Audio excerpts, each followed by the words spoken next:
the druid and just rush them down, then we could go all the way to the last game, assuming that he does lead out with the mage here. Yeah, and it is the mage. Good work. And Amnesiac with his druid, of course. And, you know, you talk about the minion pressure and the fast pressure, something that druid just doesn't deal with well.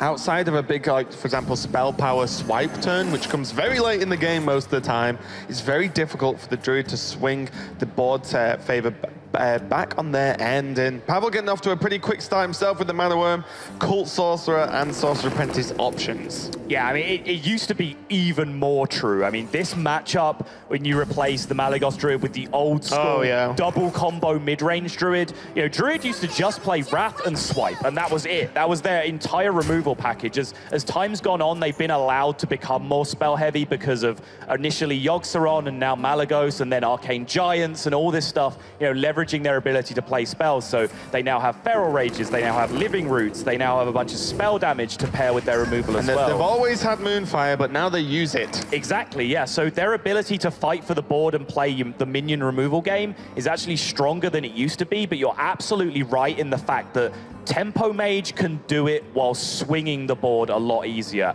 You know, Amnesiac with the Druid is going to have to rely on a couple of very niche things to be able to do that. One is the Barongeddon that we see, and the other is the very, very cheap Arcane Giants.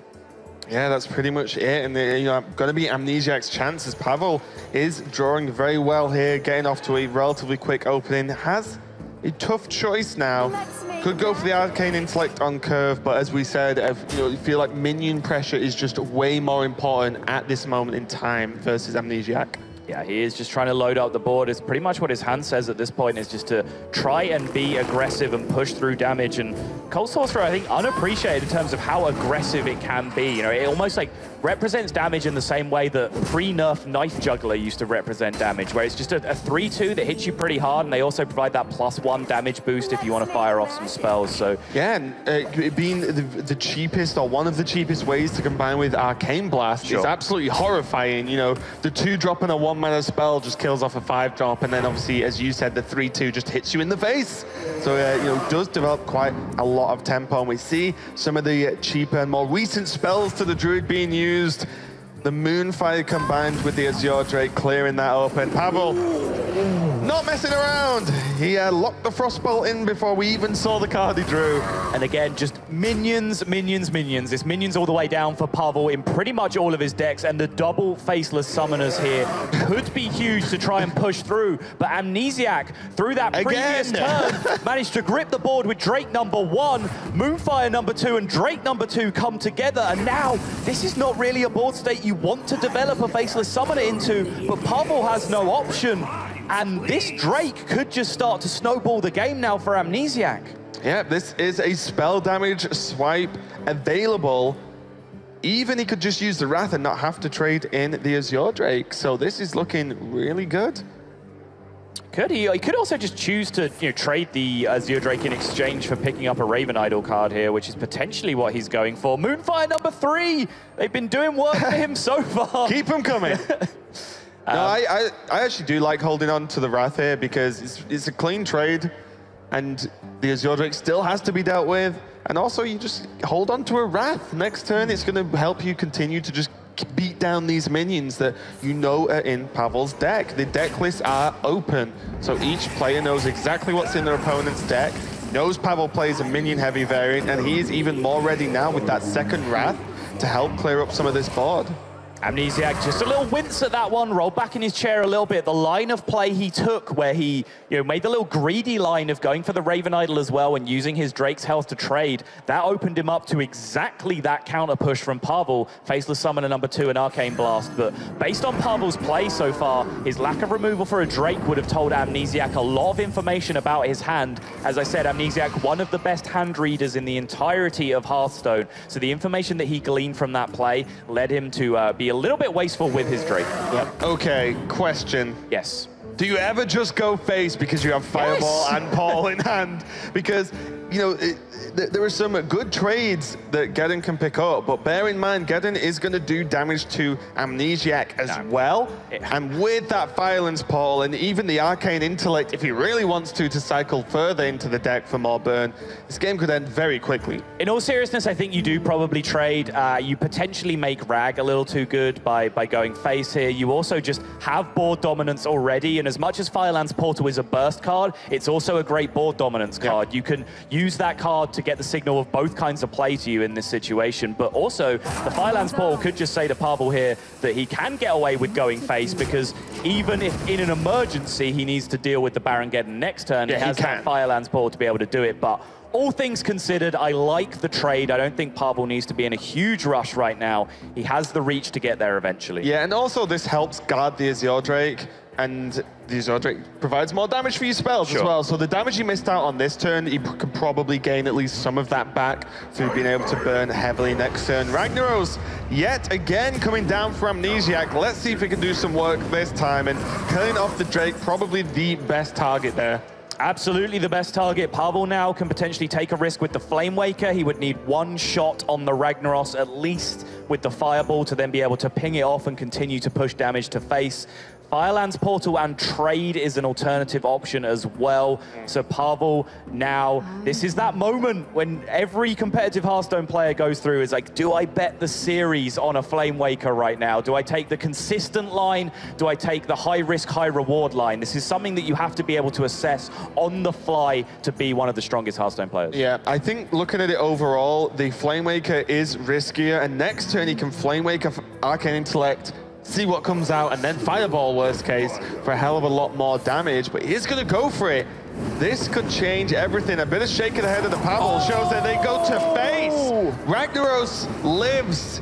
He is not dying this turn, and this additional 8 damage to help clear this board, or just push damage to face, could change everything for Amnesiac here. Still, Pavel kept his composure. He finished the turn by pinging off the Rag anyway, which means he can ping it off next turn. It will run rampant for this one turn only, and obviously missing on the Ragnaros there is devastating for him. That could potentially, from his perspective, cost him so much damage in this situation. But the important thing is that he's still keeping calm, playing the cards correctly. Pinging off the Ragnaros is definitely a solid decision in that spot. Yeah, and also regarding the ping, Amnesiac does not play Moonglade Portal, so one would have to come off a Raven Idol to be able to, you know, really punish just the ping there and he'll Rag back up, and just in general punish that turn from Pavel. Yeah, but Amnesiac looks like he's potentially going to take a counter push here and try and force some of this damage through. He's actually going to gain the life with Feral Rage. Okay, so this runs the risk of leaving this Flame Waker up in play to potentially run Roughshot over Proceedings, but Rag behaves itself, takes care of the 2-4, and now this board state is looking Pavel's just huge. like, I complete 2 of those. Got my second one already. Paul going to come down on the 3-3 here, has the ping on the 8-1 Rag. So he, rough opportunity, but yeah, Booty Bay Bodyguard is a reasonable outcome in that spot, so still demands an answer from Amnesiac, but Malygos is a solid answer, and now Amnesiac could have turned the corner in this game. Pavel with the Tempo Mage, they do not deal with a 4-12, no hard removal played in the deck, but I was just about to say, this is a decision that Pavel has made. Amnesiac does not play this card in his Mage. This could be huge for Pavel. Polymorph! The perfect answer to the Malygos. This is going to blow Pavel, Amnesiac, sorry, out of the water. Oh, look at it. Oh, my God. The heartbreak on the face from Amnesiac. I think he actually pulled at his own hair a little bit there. He was so frustrated, and I don't blame him. That is an absolute backbreaker for Amnesiac, but he, just like Pavel on the previous turn, he needs to make sure now, take a deep breath, refocus. That's in the past now. Continue to play this game. You are not out of this game. You are not out of this series. Continue to play correctly from here, and you can still come out of this game on top. Yeah, refreshing yourself after a moment like that is incredibly difficult, but incredibly important for these players. And Amnesiac has a hell of a lot of experience in tournament play. Let's see how he chooses to progress here. He can clear the board, does go for the Emperor. Can I get the reduction on the Windrunner? But to be honest, could have picked either at this point. Sylvanas is slightly more flexible based on the fact that Amnesiac isn't really going to have a big hand anytime soon to reduce. Yeah, Sylvanas would be a little more flexible against, say, Firelands Portal #2, because you can't just Firelands Portal a Sylvanas. Oh my God! What did I say? We should just choose what cards are. I mean, in the words of the late, great TJ Sanders, punished. I mean, we would say Amnesiac needs to take a breath and recover from that polymorph. Can you recover from the second babbling buck? Look how happy the buck looks. I would want to cover that card on my screen if I was Amnesiac and just not want to look at it at all for the rest of this game. That is a face that says, hey, buddy, I got you. Don't worry. But if Amnesiac needed cheering up, 0 mana Arcane Giant could very well do the job, because he can definitely get a strong board presence here. The frustration is, though, the Conjurer is that, you know, never feels like much of a threat because of the 3 health, normally very easy to remove. But the 6 attack makes this Giant just very likely to die. Yep. There are so many spells left for Pavel that can just clear up that extra bit of damage. And Amnesiac knows Pavel's just sitting on 3 cards, 4th off the draw. So he's got plenty of juice to just carry on pushing and carry on with this pressure. And after those 2 bucks, I'm going to put 2 bucks in every mage deck I ever play and see if Pavel can teach me the way. So Sylvanas is going to come down here, just going to try and trade 1-for-1 straight up with this Ethereal Conjurer, which I'm sure will happen. But Pavel's hand right now is just looking glorious in this situation. He can just trade and just play out the hand that he has. What he wants. Right. Yeah. Flamewaker, Arcane Intellect, see what he draws, but the Water Elemental, it's hard to imagine a stronger play than that on this turn. Can now follow it all up with Rag. Wow, I am never going to count Pavel out of a game and/or series of Hearthstone in my life. No, incredible that this has come to this point. Pavel looking great. Amnesiac does get the nourish, though. Yep. This is, again, as we said, just another opportunity for him to recover in this game that has gone disastrously wrong for him. He's managed to cycle into more cards. That's huge. He's got the Feral Rage. He can clear off the Flamewaker. He can. He didn't have an answer for it up until that point, so now he is able to create a swing on the board. Feral Rages down the Flamewaker. 0 mana Arcane Giant comes down. So guess what is going to happen? The Arcane Giant is going to die like an insect. Is it, though? I'm feeling it. You confident? Are you that confident in your read? Yep. All right.